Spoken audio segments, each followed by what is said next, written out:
مجھے صرف اتنا بتا دیں کہ جب سدرا کی وہ ویڈیو کسی خبیث نے انٹرنیٹ پہ ڈالی تھی یا آپ کے بیٹے تک پہنچی تھی، تب آپ کی غیرت صرف بیٹی کے لیے ہی کیوں جاگی تھی؟ آپ کوئی کمزور اور لاچار انسان تو نہیں تھے، چودھری تھے علاقے کے، اثر و رسوخ تھا آپ کا، پیسے کی بھی کوئی کمی نہیں تھی۔ آپ نے اس خبیث انسان کو تلاش کیوں نہیں کیا؟ وہ تو سدرا سے بھی زیادہ گناہ گار تھا، جس نے ایک تو آپ کی عزت خراب، دوسرا اس عزت کو پوری دنیا میں اچھالا، تیسرا ایک معصوم کی لڑکی کی زندگی برباد کر دی۔ اب چودھری ولایت خاموش تھا، مان لیا کہ آپ کے بیٹے نے غصے میں آ کے سدرا کو بہت مارا۔ بھائی تھا، نہیں برداشت کر سکا ہوگا۔ یہ بھی سچ ہے کہ کوئی بھی بھائی اپنی بہن کی ایسی ویڈیو دیکھ کے برداشت نہیں کرے گا، لیکن چاچا جی جب وہ سدرا کو مار چکا تھا تب آپ کو ایک بار سدرا سے پوچھنا تو چاہیے تھا کہ یہ سب کیسے ہوا، یا اپنی بیوی کو کہتے کہ سدرا سے پوچھو وہ خبیث انسان کون ہے۔ آپ بھلے سدرا کو جان سے مار دیتے، لیکن آپ نے سدرا سے وضاحت نہ لے کر قہروں والا کام کیا ہے۔ اب چودھری گردن جھکائے چپ چاپ بیٹھا تھا، مجھے پتا تھا اس کی یہ چپ پچھتاوا تھی۔ میں نے بھی اپنی وار جاری رکھتے ہوئے کہا، آپ سدرا سے اس واقعے کے متعلق پوچھتے، ہو سکتا ہے سدرا یہ سب کچھ کسی مصیبت میں آ کے مجبوری میں کیا ہو، یہ بھی ہو سکتا ہے اسے بلیک میل کیا گیا ہو۔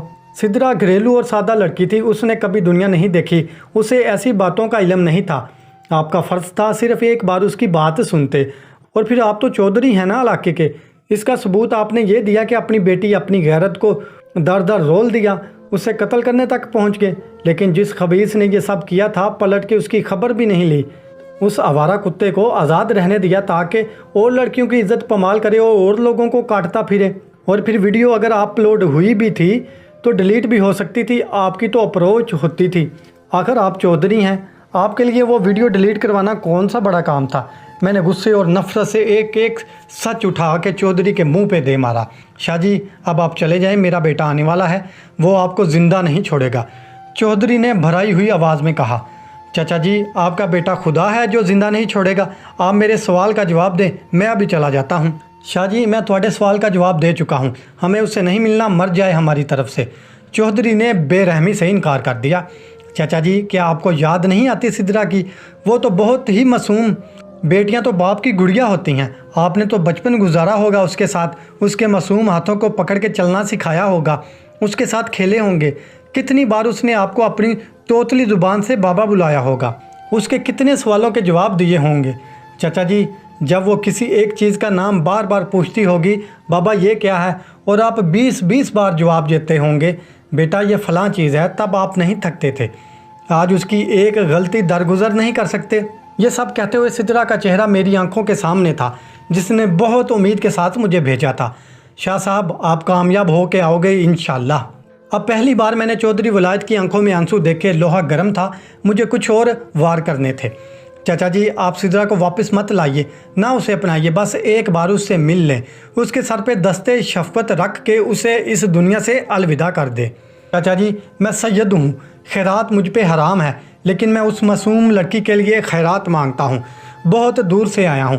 چچا جی صرف اس آس پر کہ آپ میرا مان نہیں توڑیں گے، میری سدرا کچھ بھی نہیں لگتی، اس کے باوجود میرا دل اس کے لیے کٹ رہا ہے، آپ کا تو سدرا خون ہے۔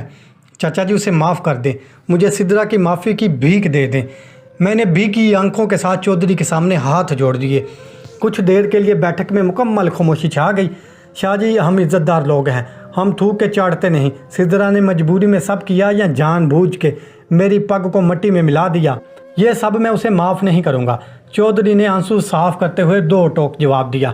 واہ چودھری صاحب، اس نے تو پگ مٹی میں ملائی تھی، آپ نے تو جیتی جاگتی گڑیا کو مٹی میں ملا دیا۔ اب مجھے غصہ آتا جا رہا تھا اس جھوٹی انا والے جاہل شخص پہ۔ میرے بیٹے آنے والے ہیں، میں نہیں چاہتا شاہ جی آپ کے ساتھ کچھ برا ہو، اب آپ چلے جائیں اور مڑ کے کبھی میرے سامنے مت آنا۔ ارے چاچا جی کیا بیٹے بیٹے لگا رکھی ہے، بھلا ذرا اپنے بیٹے دیکھ لیتے ہیں ان کو بھی۔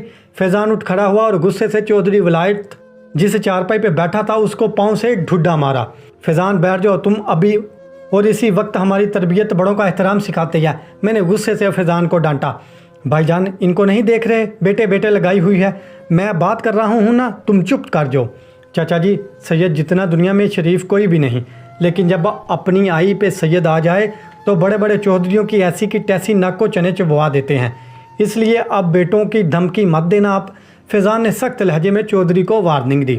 فیضان چپ ہو جاؤ تم، بھائی میں باہر انتظار کر رہا ہوں، آپ ان سے بات کر کے باہر آ جانا، مجھ سے ان کی باتیں برداشت نہیں ہو رہی۔